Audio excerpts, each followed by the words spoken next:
ወንድ ሴት በሚል በጾታ ልዩነት ከፋፍለውናል። ጥቁር ነጭ በሚል በቀለም ልዩነት ከፋፍለውናል። እስላም ክርስቲያን በሚል በሃይማኖት ልዩነት ከፋፍለውናል። አበሻ፣ አረብ፣ ፈረንጅ ወይም አማራ፣ ትግሬ፣ ኦሮሞ በሚል በዘር ከፋፍለውናል። እኛ ይሄንን ለመለወጥ የምንችለው እኛ ወንዶች አይደለንም፣ ሴቶች ናችሁ። ሴቶች እንግዲህ ሴት ለአባትና ለእናትሽ ሴት ልጅ ነሽ፣ ለወንድምሽ እህት ነሽ፣ ለባልሽ ሚስት ነሽ፣ ለልጆችሽ እናት ነሽ። እባክሽን ሴት ልጅ ሆይ፣ ሴት እህት ሆይ፣ ሴት ሚስት ሆይ፣ ሴት እናት ሆይ እባካችሁን እዚህ ችግሩ ያለው እና የሚያሰቃየው ሁሉንም በጋራ ቢሆንም ጫናው የሚብሰው በሴት ላይ ስለሆነ እባካችሁን ለራሳችሁ ስትሉ ወንድ ልጃችሁን፣ ወንድ ወንድማችሁን፣ ወንድ ባላችሁን፣ ወንድ አባታችሁን እባካችሁን ሴቶች ናችሁ ለዓለም ዕውቀት፣ ሕግ፣ ክብር ያላችሁ። ጤና ይስጥልን የአሁን ዩቱብ ቻናል ቤተሰቦች፣ ዛሬ ስለ አንድ ቤተሰብና ስለ አንድ ሰው ግብረገብ ነው የዛሬው ፕሮግራማችን። ስለዚህ የሰውን ግብረገብ ወይም የቤተሰብን ግብረገብ የተቋረጠውን ለማስቀጠል ስለሆነ አሁን ግብረገብ ምንድን ነው? ግብረገብ ማለት የአንድ ቤተሰብ የተቀባ ሕይወት ሰው ተዋህዶ ማለት ነው። እደግመዋለሁ። ግብረገብ ምንድን ነው? ግብረገብ ማለት የአንድ ቤተሰብ የተቀባ ሕይወት ሰው ተዋህዶ ማለት ነው። ይህን ትክክለኛ ትርጉም የምናገኘው ከኢትዮጵያ አልፋና ኦሜጋ ግዕዝ ሰምና ወርቅ ባህረ ሐሳብ ጥበብ ነው።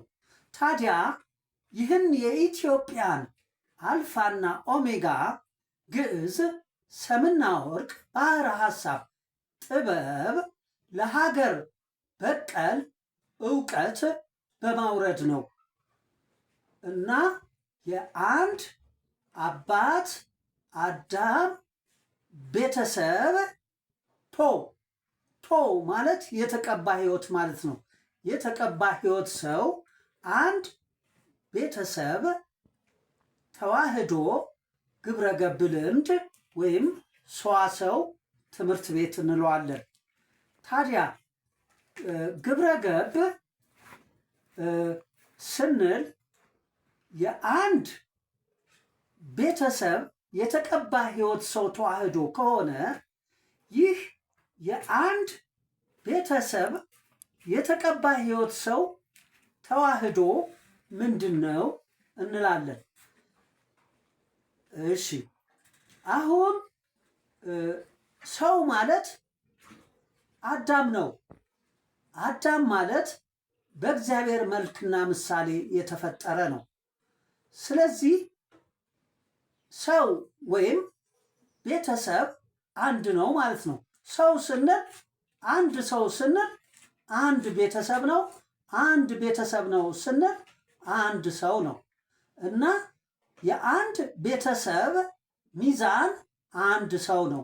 የአንድ ሰው ሚዛን አንድ ቤተሰብ ነው። እንግዲህ ይሄንን እንተንት ነው። በመጀመሪያ ደረጃ ሰው ከእግዚአብሔር ኦሜጋ ነፃነት ምሳሌው ጋር ሰው ከሥላሴ ሕዝብ ግዕዝ ስርዓት ሰላሙ ጋር ሰው ከኢየሱስ ትውልድ ወንጌል ጸጋ ዘመኑ ጋር ሰው ከዳዊቶ ቤተሰብ መዝሙር ሚዛን ግብረገብ ልምዱ ጋር ሰው ከሙሴ ሀገር ኦሪት ሕግ ባህሉ ጋር ሰው ከፈርዖን ዜጋ ግዑዝ ግዴታ ወጉ ጋር እና ሰው ከሴጣን ብሔር አልፋ ፍትህ ታሪክ ከመጀመሪያ መነሻው ጋር። ስለዚህ ሰው 7 አለትማ ዋና ዋና መሰረቶች አሉት ማለት ነው። ይሄ ሰው ቤተሰብ ነው። ይሄ ቤተሰብ ሰው ነው። ይህንን እንግዲህ በዝርዝር እናስተንትን። ሕዝብ ቃል ኪዳኑን፣ ትውልድ ጊዜ ዘመኑን፣ ቤተሰብ ሰው ፖ ወይም የተቀባ ሕይወቱን፣ ሀገር ቦታ አልቦ ስፍራዋን፣ ዜጋ ቋንቋ ጣዖቱን። ይሄንን ነው እንግዲህ ግብረ ገብ የምንለው። ስለዚህ ሕዝብ ወላጅ አባት ቃል ነው። ትውልድ አስተማሪ ልጅ ጊዜ ነው። ቤተሰብ ትምህርት ቤት ቤት ሰው ነው። ሀገር ተማሪ እናት ቦታ ናት። ዜጋ ትምህርት አፍ መፍቻ ቋንቋ ነው። አሁን ይህን የግዕዝ ሰምና ወርቅ ባህር ሐሳብ ጥበብ ዘግተውብን ወይም ከመጀመሪያው የኦሜጋ ነፃነት ምሳሌ ነብይን ዘግተውብን ክደውብን፣ ይቅርታ የኦሜጋ ነፃነት ምሳሌ ነብይን ክደውብን፣ የግዕዝ ስርዓት ሰላም ጠቢብን ዘግተውብን፣ የወንጌል ጸጋ ዘመናዊ ሊቃውንትን አፍርሰውብን፣ የመዝሙር ሚዛን ግብረገብ ልምድ ባለሙያን አቋርጠውብን፣ የኦሪት ሕግ ባህል አዋቂን በርዘውብን፣ የግዑዝ ግዴታ ፈላስማን ቀይረውብን እና የአልፋ ፍትህ ታሪክ ደብተራን ሰውረውብን፣ ጠንቋይ እንዲጋርደን፣ ቡዳ እንዲያዞረን፣ መጽሐፍ ገላጭ እንዲያስተን፣ አዝማሪ እንዲያወሳስበን፣ አንጥረኛ እንዲያቦድነን፣ ፋቂ እንዲያደነዝዘንና ፉጋ እንዲያሴጥነን ይህንን ሰሩብን። ስለዚህ አሁን እስከ 14 ትውልድ ኢትዮጵያዊነት ድንግል ተፈጥሮ ጸጋ ፈርሶብናል ማለት ነው። ስለዚህ ዛሬ ፈሪሃ እግዚአብሔር ሰው የሌለው እግዚአብሔር ተክዶ ነው። ስለዚህ እግዚአብሔርን በመካድ የሕዝብን ብልሹ አስተዳደር፣ የትውልድን የስነ ምግባር ጉድለት፣ የቤተሰብን የግብረ ገብ ልምድ አቋርጠው ድህነትን፣ የሀገርን ችግርን፣ የዜጋን ጥፋትን፣ የብሔር ወንጀልንና የዘር ጦርነትን ከፈቱብን። ስለዚህ አሁን ይሄንን ልናስተካክል የምንችልበት የግዕዝ ሰምና ወርቅ ባህር ሐሳብ ጥበብ ነው። በዚህ በግዕዝ ሰምና ወርቅ ባህር ሐሳብ ጥበብ ውስጥ የሳይንስ ፎርሙላ፣ የቴክኖሎጂ ቀመር አለ። ከኢትዮጵያ ግዕዝ ሰምና ወርቅ ባህር ሐሳብ ጥበብ ውጪ የሳይንስ ፎርሙላ የለም፣ የቴክኖሎጂ ቀመር የለም። የኢትዮጵያን ግዕዝ፣ ሰምና ወርቅ፣ ባህር ሐሳብ፣ ጥበብ የዘጉት ለዚህ ነው። አሁን በሳይንስና ቴክኖሎጂ ስምና ካባ እየተነገደ የነ ማርክስ ኤንግልስ ሌኒን ፖለቲካል ሳይንስ ቅዠት ዲሞክራሲ ነው ያለው። የዲሞክራሲ አባት የምትባለው አሜሪካ ፈጠራ ናት። ይኸው ምንድነው ዲሞክራሲ? ከእስራኤል ጋር ተባብራ ኢራንን መውጋቷ ነው። ከዛ በፊትስ ያጠፋችው ሶሪያ፣ የመን። ኦኬ፣ ይሄ ሁሉ የሴጣን አውሬ 666 ተልእኮ አስፈጻሚ የሲአይኤ፣ ኬጂቢ፣ ሞሳድ የተባሉቱ በአጠቃላይ የተባበሩት መንግስታት ድርጅት ማለት የ666 አውሬ የሴጣን ሞት ተልእኮ አስፈጻሚ ቁስ አካላዊነት ነው። ይህ እንግዲህ ምንም ጠልፏል? 4 ነገሮችን ጠልፏል። የእናትን ሃይማኖት፣ የአፍ መፍቻን ፖለቲካ፣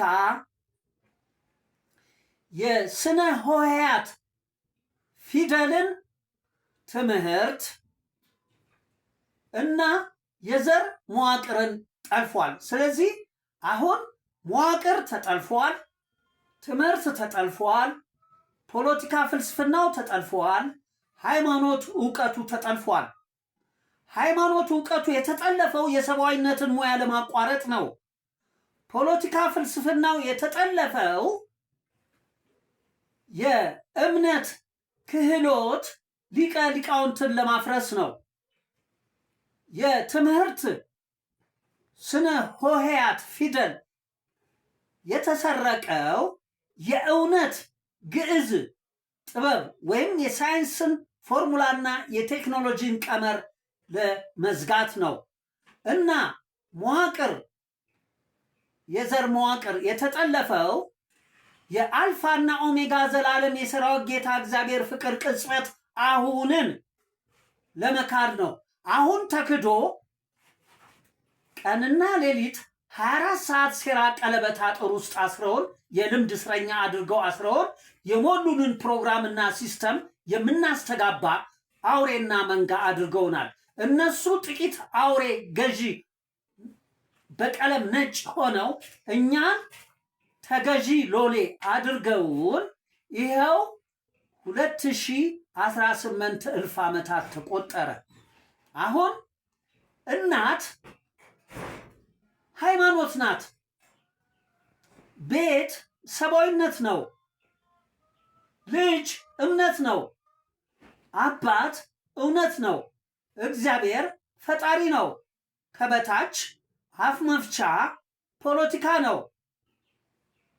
ስለዚህ ስነ ሆሄያት ፊደል ትምህርት ነው። የስነ ሆሄያት ፊደል ትምህርትን ሰውረው የአፍ መፍቻ ቋንቋ ፖለቲካን ቀይረው የእናት ሃይማኖት ሕግን በርዘው የቤት ሰብአዊነትን ሚዛን አቋርጠው የልጅ እምነት ጸጋን አፍርሰው የአባት እውነት ስርዓት ማሰብን ዘግተው የአልፋና ኦሜጋ ዘላለም የሰራዊት ጌታ እግዚአብሔር ፍቅር ቅጽበት አሁንን ክደው በ24 ሰዓት ሴራ ቀለበት አጥር ውስጥ ታስረን ነው ያለ ነው። ስለዚህ በፊዚካል በቦዲ በማይንድ እንጂ ያለነው በእግዚአብሔር አምላክ ፈጣሪ የለንም። በስላሴ ሕዝብ እውነት መንፈስ የለንም። በኢየሱስ ትውልድ እምነት ነፍስ የለንም። በዳዊቶ ቤተሰብ ሰብአዊነት ሰብ የለንም። በሙሴ ሀገር መልከ ጸዴቅ ስጋ አልቦ የለንም። ስለዚህ አሁን አምላክን ክደናል፣ መንፈስን ዘግተናል፣ ነፍስን አፍርሰናል፣ ሰብን አቋርጠናል፣ ስጋን በርዘናል፣ ቁስን ቀይረናል።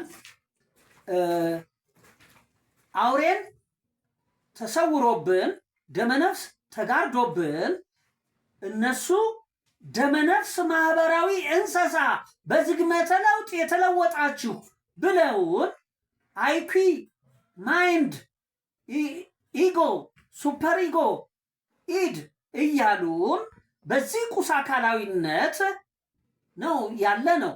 ስለዚህ ዛሬ ለዚህ ነው ጦርነት፣ በመዋቅር ወንጀል፣ በትምህርት ጥፋት፣ በፖለቲካ ችግር፣ በሃይማኖት ድህነት፣ በሰብአዊነት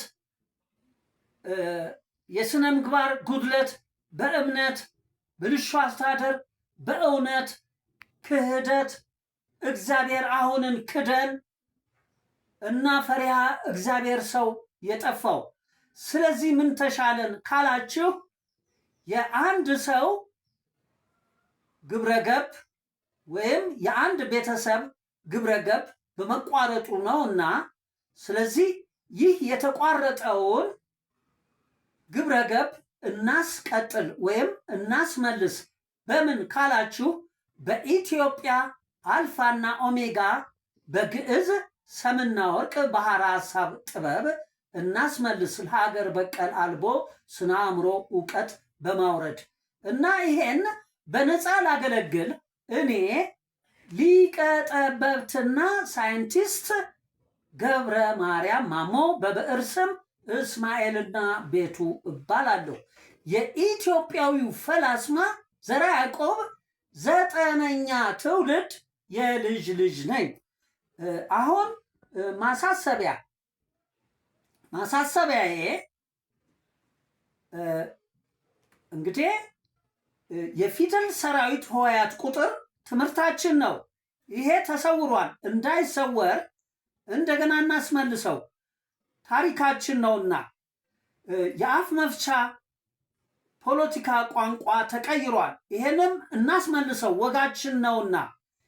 የእናትን ሃይማኖት ባህል እናስመልሰው፣ ምክንያቱም ባህላችን ነው ተበርዟልና። የቤት ሰብአዊነታችንን መዝሙር እናስመልሰው፣ ግብረገባችን ነውና። ስለዚህ አሁን ማን ነው የሚያስመልሰው? በተለይ እናቶች፣ ሴቶች፣ ሚስቶች፣ እህቶች፣ ሴት ልጆች በጣም ወሳኝ የሆናችሁ ናችሁ ይሄን ለማስመለስ። ምክንያቱም አሁን ወንድ ሴት በሚል በጾታ ልዩነት ከፋፍለውናል። ጥቁር ነጭ በሚል በቀለም ልዩነት ከፋፍለውናል። እስላም ክርስቲያን በሚል በሃይማኖት ልዩነት ከፋፍለውናል። አበሻ፣ አረብ፣ ፈረንጅ ወይም አማራ፣ ትግሬ፣ ኦሮሞ በሚል በዘር ከፋፍለውናል። እኛ ይሄንን ለመለወጥ የምንችለው እኛ ወንዶች አይደለንም፣ ሴቶች ናችሁ። ሴቶች እንግዲህ ሴት ለአባትና ለእናትሽ ሴት ልጅ ነሽ፣ ለወንድምሽ እህት ነሽ፣ ለባልሽ ሚስት ነሽ፣ ለልጆችሽ እናት ነሽ። እባክሽን ሴት ልጅ ሆይ፣ ሴት እህት ሆይ፣ ሴት ሚስት ሆይ፣ ሴት እናት ሆይ እባካችሁን እዚህ ችግሩ ያለው እና የሚያሰቃየው ሁሉንም በጋራ ቢሆንም ጫናው የሚብሰው በሴት ላይ ስለሆነ እባካችሁን ለራሳችሁ ስትሉ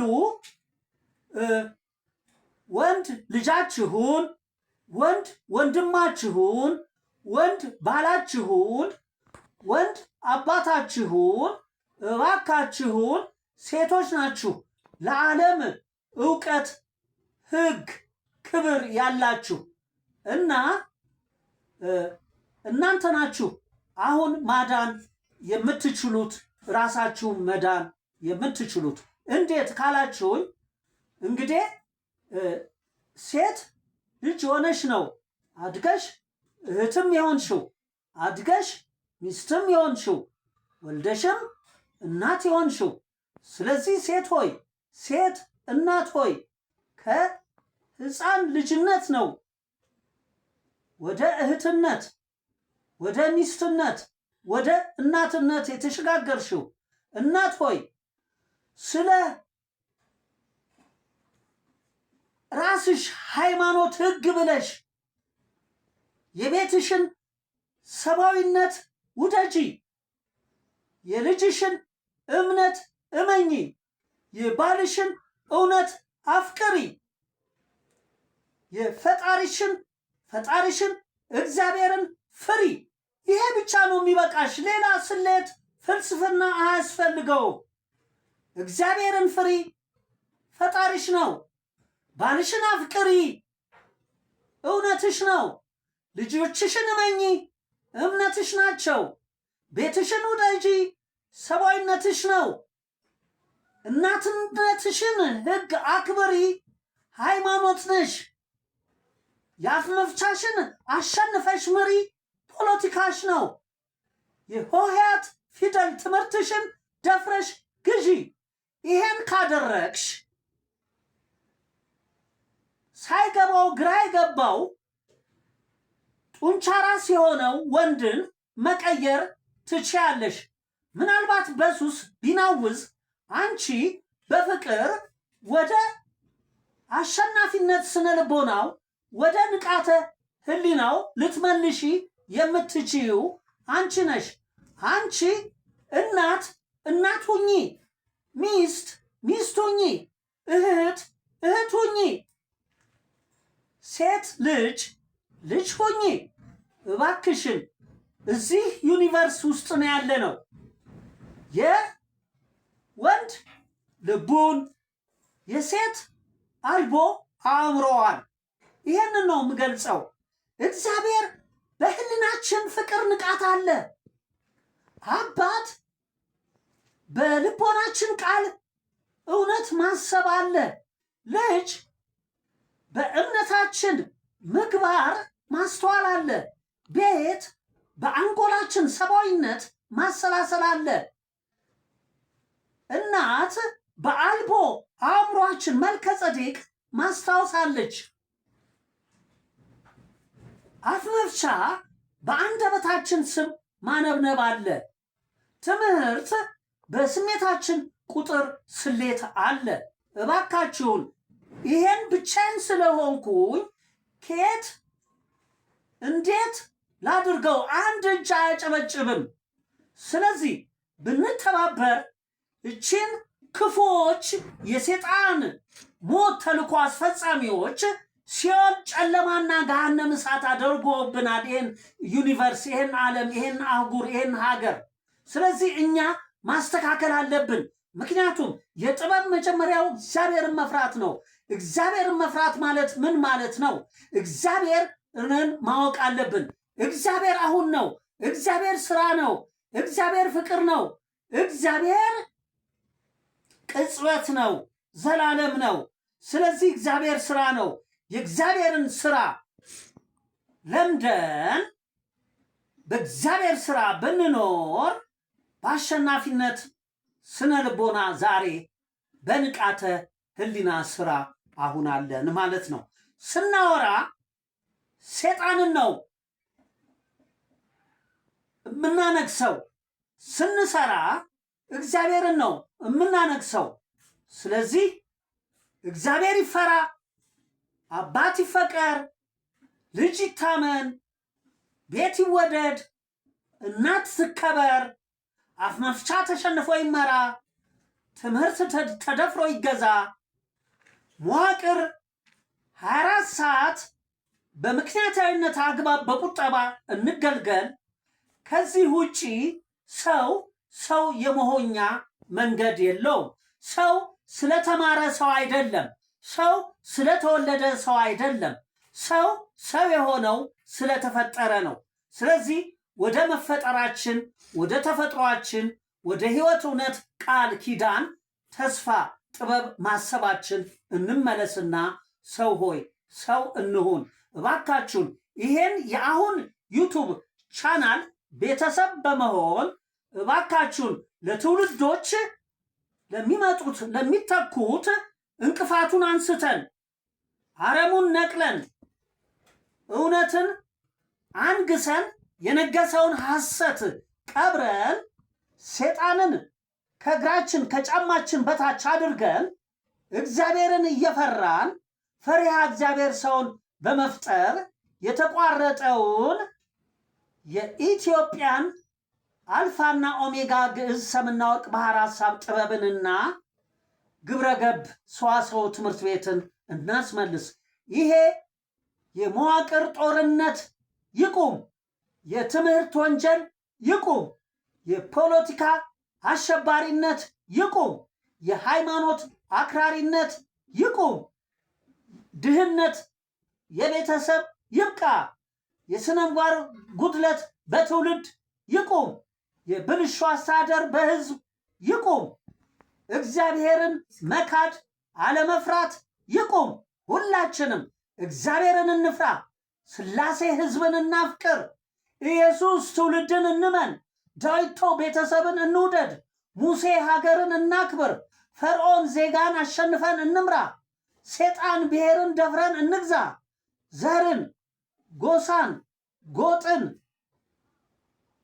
አህዛብን፣ ነገድን፣ መንጋን፣ አውሬን እንገልገል። አመሰግናለሁ። አስተያየት፣ ጥያቄ በውስጥ መስመር በማቅረብ ይህን እናስቀጥል። ለዛሬው በዚህ ንግታ። አመሰግናለሁ።